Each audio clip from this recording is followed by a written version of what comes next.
साधन करने वाले को ये अनुभव होता है, जो सही साधन कर रहे हैं।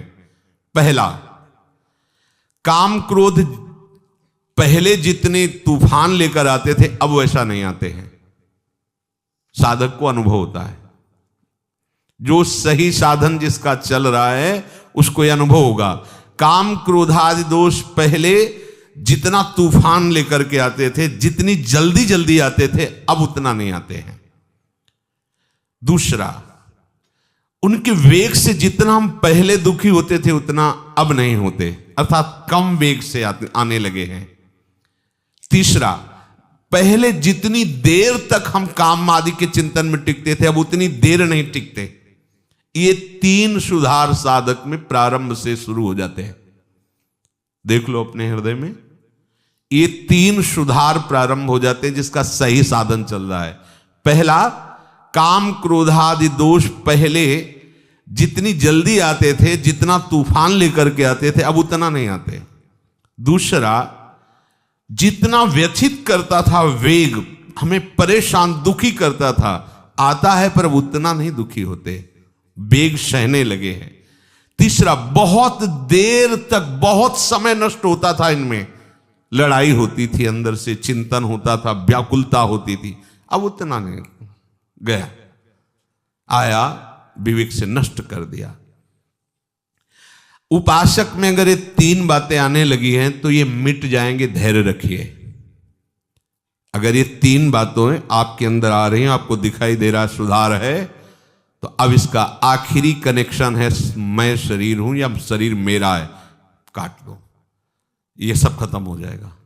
पर पहले ही आएगा, क्योंकि साधना प्रारंभ शरीर को लेकर के ही होती है, और इनकी बिल्कुल भी स्फुरना ना रहे, इनसे संबंध रखना नहीं है, तभी इनकी स्फुरना बंद होगी। मन बुद्धि में तदात्म, शरीर में तदात्म, फिर आप इनको जीत लें, ऐसी सामर्थ्य आप में नहीं है। जैसे जैसे भजन मार्ग में आगे बढ़ते हैं वैसे वैसे कम होते जाते हैं। जहां एक काम आदि विकार कम होने लगे तब साधक को परमात्म शक्ति का और अनुभव होता है। उसी शक्ति से, विवेक शक्ति से शरीर संबंध को ही हटा देता है। मैं कोई शरीर थोड़ी हूं जो मांग हो रही है अंतःकरण और शरीर की है, नहीं, इसको धर्म में लगाना है, प्रभु में लगाना है, नहीं नहीं। शरीर राग मिटा, विकारों की कोई गुंजाइश ही नहीं है, तभी वो रास विलास का अनुभव करता है। पांचों भूले देह सुधि, तब छठे भावना रास की। पहले तो ये प्रपंच हटे ना, राग हटे ना भोगों का। कभी कभी साधक को ऐसा प्रतीत होता है कि काम क्रोध का वेग पहले से भी अधिक आ रहा है। इसका दो कारण हो सकता है। पहला है कि आपको साधन करते हुए कोई भारी कुसंग हो गया। देख लीजिए, साधन करते हुए आप में कोई कुसंग जागृत हो गया, किसी ऐसे दृश्य को देख लिया, ऐसा संभाषण कर लिया या कुछ ऐसा, तो आपको लगेगा कि पहले से भी भयंकर विकार आ गया, कुसंग। अगर ऐसा नहीं हो, आपका साधन ठीक चल रहा है और फिर आपके अंदर ये बात आई है, तो कह रहे हैं कि जब भोगासक्ति मिटती है तो साधक की बुद्धि पवित्र होती है। पवित्र बुद्धि में थोड़ा भी स्फुरण पहाड़ जैसा नजर आता है, थोड़ा भी दोष उसे बर्दाश्त नहीं होता। अपवित्र बुद्धि में पहाड़ जैसा दोष भी तिनके के भी समान नहीं लगता, पवित्र बुद्धि में तिनके के जैसा दोष पहाड़ जैसा लगने लगता है। वो साधक हाय हाय करने लगता है कि पहले इतना गंदा नहीं था जितना आप गंदा विचार आता है। ये उसकी बुद्धि की पवित्रता है। दो बात ध्यान रखना है। पहले तो तुरंत हमें देखना है अपनी दिनचर्या में कि कोई दृश्य का कुसंग, शब्दों का कुसंग, व्यक्ति का कुसंग, भोजन का कुसंग तो नहीं हो गया, जो हमारे अंदर इतनी विकार की वृत्ति आ गई। अगर आप निर्णय कर लिए कि नहीं, ऐसा नहीं है, तो फिर आप निश्चिंत हो जाओ, ये आपकी बुद्धि की पवित्रता है जो आपके थोड़े से भी दोष को पहाड़ जैसा दर्शन करा रही है। अंतःकरण जैसे जैसे शुद्ध होता है तो साधक को थोड़ा सा भी विकार सहन करने की वो असहनशील हो जाता है। ऐसी बात कैसे आ गई मेरे हृदय में? ये पवित्रता का लक्षण है। ऐसा कैसे हो गया, मेरा मन कैसे राजी हो गया, नहीं हाय हाय मच जाता, ऐसा कैसे हो गया। तो उसको लगता है कि बहुत हमारी बुरी दशा है, यद्यपि उसकी बहुत पवित्र दशा, अंतःकरण इतना निर्मल हो रहा है कि वो छोटी सी स्फुरणा को भी बर्दाश्त नहीं कर पा रहा है। यत चेत शाम, जब तक साधक शरीर और इंद्रियों से सुख भोगने के लिए लालायित रहता है, साधक की बात कह रहे हैं, संसारी तो रहता ही है, तब तक उसका असत संबंध सर्वथा नष्ट नहीं होता, इसलिए उसका मन उसके वश में नहीं रहता। और जब साधक भगवत रस प्राप्त करने का लोलुप हो जाता है तो उसे शरीर और भोगों से संबंध मिटाना ही होता है या स्वाभाविक मिटने लगता है, तब उसका मन निर्मल हो जाता है।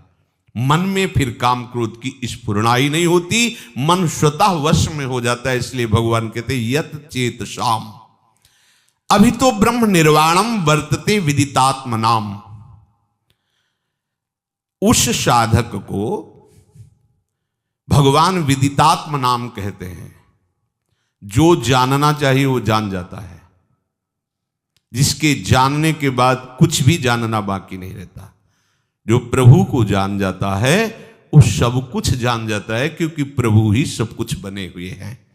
प्रभु को जान गया तो सब कुछ जान गया, उसे और कुछ जाना कि ये जानना है वो जानना अब बाकी नहीं रहेगा। प्रभु को प्राप्त कर लिया तो कुछ प्राप्त करना बाकी नहीं रहता। शरीर के रहते हुए वो ब्रह्म स्वरूप भगवत स्वरूप हो जाता है। यदि ऐसा नहीं हुआ तो शरीर छूटते छूटते उसे बोध हो जाएगा भगवान की तरफ से, क्योंकि जीवन भर वो बहुत लगन से साधना की है, पर वस्तु की बोध वृत्ति नहीं आई तो भगवान कृपा करके अंतिम समय तक दे देते हैं। उसकी स्थिति में कोई अंतर नहीं पड़ता, वो जीते जी या शरीर छूटने के बाद दोनों एक ही गति को प्राप्त होते हैं। पर पहला है जीते जी भगवत साक्षात्कार हो जाए। स्पर्शान कृत्वा बहिर्बाह्यांस चक्षुश्चैवांतरे भ्रुवो प्राणापानौ समौ कृत्वा नासाभ्यंतरचारिणौ यतेन्द्रिय मनो बुद्धिर मुनिर्मोक्षपरायणः विगतेच्छा भय क्रोधो यह सदा मुक्त एव सः। बाहर के किसी भी पदार्थ का जो अंदर चिंतन नहीं करता, ध्यान दीजिए बहुत बढ़िया बात है, हम अधिकतर बाहर के ही चिंतन में अपना समय नष्ट कर देते हैं। मंत्र चल रहा है पर चिंतन सब बाहरी हो रहा है, प्रकृति का, किसी वस्तु का, किसी व्यक्ति का, किसी स्थान का। आप देख लीजिए, हमें उपाय करना है बाहर के चिंतन को छोड़ करके अपने आराध्य देव के चिंतन में, बाहर के पदार्थों का, व्यक्तियों का, व्यवहार का चिंतन छोड़ करके। अब इस पे ध्यान दीजिए कि आप जब भगवत चिंतन कर रहे हैं उस समय आपका चिंतन क्या होता है। देखिए, कोई बाहरी व्यक्ति होगा, कोई वस्तु होगा, कोई स्थान होगा, अभी ठीक चिंतन नहीं है।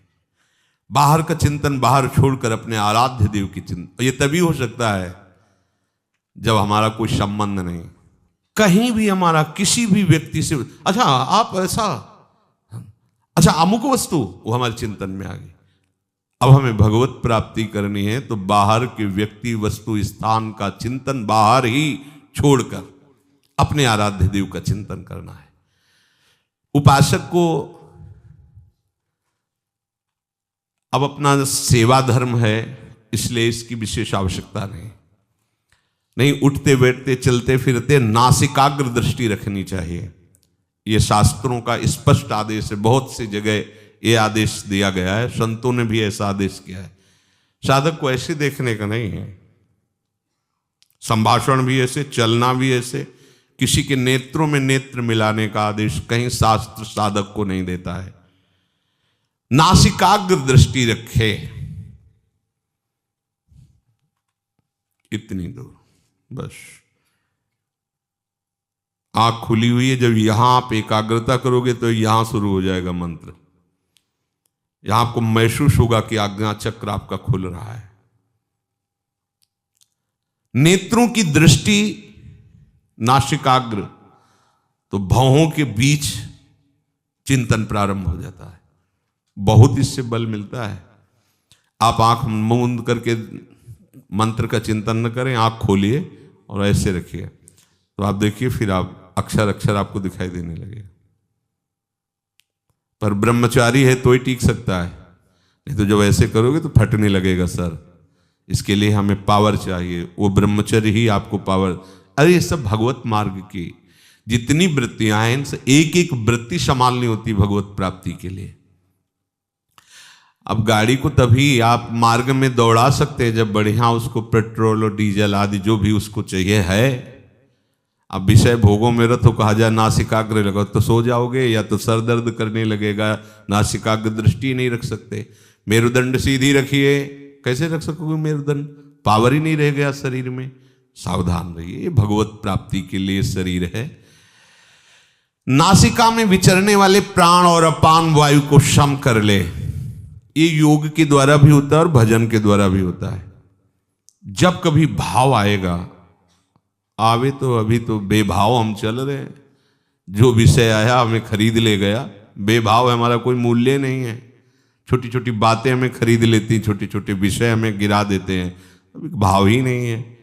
जब भाव आएगा तब आप देखना, केवल आराध्य देव रहेंगे और दूसरा उसको देख ले, उसकी श्वास, उसके शरीर की स्थिति। जब गाढ़ भाव आएगा तो सीधा ऐसे प्राण अपान अपने आप सम होने लगेंगे। भजन में बहुत बड़ा बल, उसे फुस फुस करने की जरूरत नहीं, प्राणों का सम करने के लिए। सम स्वरूप प्रभु हैं, जो ही उनका चिंतन होगा तो आपका सब कुछ ठीक हो जाएगा। एक भजन से ही कुंडलनी जागृत हो जाती है, भजन से ही प्राण अपान व्यान समान उदान पांचों प्राण पवित्र हो जाते हैं। भजन से ही सब जितनी सिद्धियां प्राप्त, जो चाहे वो सब भजन से प्राप्त हो सकता है। खूब नाम जप करे, खूब प्रभु के लीला गायन करे, इससे अपने आप सब सम आ जाएगा। विचार सम हो जाएंगे, बुद्धि सम हो जाएगी, प्राण सम हो जाएंगे, विषम संसार को जीत कर समता में स्थित हो जाओगे। भजन नहीं है ना, तो ये घंटा आध घंटा प्रयास करो, इसके बाद भोगों का चिंतन होगा और भोगों कुछ लाभ नहीं मिलने वाला। इसलिए कह रहे हैं जोग कुजोग ज्ञान अज्ञानु, जहां नहीं राम प्रेम प्रधानु। स्पर्शान कृत्वा बहिर्बाह्यान, अपने आराध्य देव के सिवा और कुछ चिंतन न हो, ऐसा उपाय करो। बाहर के चिंतन को बाहर ही छोड़कर अपने लिए तो बहुत बढ़िया उपासना पद्धति मिल गई। कोई भी पदार्थ जो हमें बहुत प्रिय लग रहा है, देखा तत्काल श्री जी को, श्री जी के लिए तुरंत उसे प्रभु से जोड़ दो, बच गए। अगर आपके चिंतन में भी कोई वस्तु आ रही है और आपकी सेवा सामग्री नहीं है, आपका कोई संबंध नहीं, तुरंत उसमें भगवत भाव लाओ। इस वस्तु के पहले प्रभु थे, इस वस्तु के बाद भी प्रभु रहेंगे, तो बीच में प्रभु ही है। जय हो प्रभु, आपका भजन बन गया। अपने को ज्यादा ये झगड़ा नहीं करना है कि नहीं इस वस्तु का चिंतन ही नहीं होना चाहिए। अगर हो रहा है तो तत्काल उसको सहज भाव में लाओ। कोई भी वस्तु, कोई भी व्यक्ति इस स्वरूप में आने के पहले भगवत स्वरूप ही था, इस स्वरूप के मिटने के बाद भी भगवत स्वरूप रहेगा, तो बीच में वो भगवत स्वरूप ही है, हम देख नहीं पा रहे हैं। ऐसा जहां चिंतन किया तो उसका चिंतन भी भजन बन जाएगा, वो आपको भगवत विमुख नहीं करेगा। प्रभु के सिवा सब पदार्थों को बाह्य ही छोड़ दे, अर्थात अपने आराध्य देव के सिवा और कोई चिंतन ना हो। कैसी गाढ़ स्थिति गोपी जनों की है। विक्रेतु कामाखिल गोप कन्या मुरारी पादार्पित चित्तवृत्ति, दध्याधिकम मोह वशाद वोचद गोविंद दामोदर माधवेति। जा रही दही बेचने, चित्त में समाये हुए हैं ललित त्रिभंगी श्याम सुंदर, तो कह रही कोई गोविंद ले ले, कोई दामोदर ले ले, कोई माधव ले ले। तो सब जो सुनने वाले हंस रहे, तो उनको लगता है हंस क्यों रहे, उनके यही है कि हम बेच रही दही, लेकिन ध्यान में श्याम सुंदर उरसी बनमाल। तो वो यही कह रहे, कोई दही ले ले की जगह बोलते कोई गोविंद ले ले, कोई दामोदर ले ले, कोई माधव ले। ऐसा क्यों बोल रहे हैं? बोले मुरारी पादार्पित चित्त वृत्ति, एक एक वृत्ति भगवदाकार है। इसलिए उपासक को बाह्य पदार्थों के चिंतन से हटना चाहिए। माला चल रहा है, वो कल शाम को जो बना था ना, उसमें ऐसा ऐसा चिंतन हो रहा, अच्छा कल क्या बनेगा, अमुक अमुक चीज, अगर उसमें हरी चटनी धनिया वाली ज्यादा अच्छी, वैसा। और माला चल रहा है सच्चिदानंद प्रभु का, और चिंतन हो रहा है चटनी समोसा और पदार्थ और वाह्य, वो व्यक्ति बहुत दुष्ट है। अगर वो यहां ना रहे तो सब बढ़िया मामला बन जाए। ऐसा है, आप देखना ये मनीराम की एक अलग ही भजन शैली चलती है, देख लो, इसका एक अलग व्यवहार चलता रहता है। जब आप सावधान हो जाएंगे सो आ जाएगा। तो हर समय सावधान रहो, सेवा सुमिरन सावधान। बाह्य पदार्थों का संबंध सेवा से सहज में त्यागा जा सकता है। अभी जो बताया, सेवा भाव में उसे ले आओ, भगवत भाव में ले आओ। जो भी व्यक्ति वस्तु स्थान भगवत भाव, जो भी वस्तु प्रिय सेवा भाव, स्वामी जी के चरणों में अर्पित कर दो। अगर आपको प्रगट में नहीं मिल रही तो जो चिंतन में किया उसी को अर्पित करो। गरम गरम जलेबी, हाँ ठीक है, पाओ श्री जी, उसी से। अपना तो भजन इतना सरस है, अपने को कोई फंसा ही नहीं सकता। अगर आप ये सीख जाएं तो सखियों से चतुर और कोई नहीं है। चतुर शिरोमणि प्रियालाल को भी सुख पहुंचाती हैं। अपने को कोई नहीं फंसा सकता, न कोई विषय, न कोई पदार्थ, न कोई व्यक्ति। बस आप चतुर बनिए। जो व्यक्ति वस्तु विषय स्थान आए, सेवा लायक नहीं है तो भगवत स्वरूप, और सेवा लायक है तो उसी समय सेवा में समर्पित कर दो। बाद में जो होगा वो अलग चीज है। उसी समय मानसिक सेवा प्रारंभ हो जाएगी। उसी समय सेवा, खाली मत रहो। बाह्य वस्तु आई तुरंत सेवा में अर्पित करो। बाह्य व्यक्ति आया समझ में नहीं आ रहा, भगवत भाव कर लो, वो आपका भजन बन जाएगा। नहीं, माला चलता रहता है और विषय चिंतन होता रहता है। तभी सिद्ध महापुरुष कहते हैं, माला फेरत जुग गया, फिरा न मन का फेर, कर का मन का डारी दे, और मन का फेर। वास्तव में बाह्य पदार्थ बाधक नहीं है, बाधक है बाह्य पदार्थों से अपना संबंध करके चिंतन करना। समझो कितनी सुंदर बात है। बाह्य पदार्थ हमारे भजन में बाधक नहीं है, बाह्य पदार्थों का भोक्ता बनना बाधक है। जो हमें प्रिय उससे राग, जो अप्रिय उससे द्वेष। राग द्वेष जनित पदार्थों का, व्यक्तियों का, वस्तुओं का चिंतन होना, यही हमारे परमार्थ में बहुत बड़ी बाधा है। और उसे प्रभु में ले लेना बहुत सरल है। चतुरता पूर्वक करो। अगर माया चतुर है तो उससे अनंत गुना चतुर मायापति है, तभी तो उसके अधीन है। और हमें मायापति को अधीन करने की बात मिल गई। उनका नाम, उनका मंत्र, उनकी लीला, उनका गुण, उनका रूप, इससे अधीन हो जाते हैं प्रभु। इस माने हुए अपने संबंध का त्याग कर दीजिए। तो स्पर्शान कृत्वा बहिर्बाह्यान, मुझे ये बहुत पसंद है, नहीं मेरी प्रियाजू को पसंद है, ये तो बहुत सुगंधित, हाँ प्रियाजू के लिए अच्छा रहेगा, आना चाहिए हर बात में। आप क्या गा लेते हैं, हाँ प्रियाजू की कृपा है, ऐसा वो गवा रहे हैं। आप क्या बजा लेते हैं, प्रियाजू की कृपा है, वो बजवा रहे हैं उन्हीं के कहीं आप ना हो। ये अभी सब सुधर जाए, पर जब कोई गड़बड़ी की बात हुई तो बोले प्रभु की ऐसी इच्छा थी। और जब प्रशंसा की बात हुई तो पता है 5 साल से हम अभ्यास कर रहे हैं तबले का, तब जाके धुनी निकाल पाए हैं। और गलती का अभ्यास अनंत जन्मों से कर रहे तो प्रियाजू करवा रहे। ये चतुरता ठीक नहीं है। आप अगर ऐसे चतुर बनो जो हर वृत्ति को भजन बना लो, तो अभी आनंद की अनुभूति और सच्ची मानो। चाहे जितना बड़ा कोई किसी भी विषय में प्रवीण हो, वो प्रभु की ही कृपा से हुआ है। और अगर चूक कर दे, प्रभु के सिवा अपने अहंकार में आ जाए, वो सब मिथ्या हो जाता है, सब व्यर्थ हो जाता है, किसी काम का नहीं रहता। और प्रभु अगर हमारी इतने से प्रसन्न हो गए तो हमें वो प्राप्त हो गया जो प्राप्त होना चाहिए। प्रभु को कृपा करे तो इतने में ही लगन लग जाए, ताली बजाते हुए राधा राधा, आंसू आने लगे, सामने प्रियाजू के दर्शन होने लगे, रोम रोम पुलकित हो गया, बात बन गई। नहीं बहुत संगीत है, मन रजोगुणी हो गया, विषयों का चिंतन करने लगा, अल्लू गया सब। वो संगीत किस काम का आया जो हमें नरकगामी बना दे? वो राग ध्वनि किस काम की आई जो हमें संसार में आसक्त कर दे? वो भोग किस काम का जो हमें प्रिया प्रीतम का विस्मरण करा दे? उपासक को चतुरता पूर्वक उपासना की सिद्धि के लिए हर वस्तु, व्यक्ति, क्रिया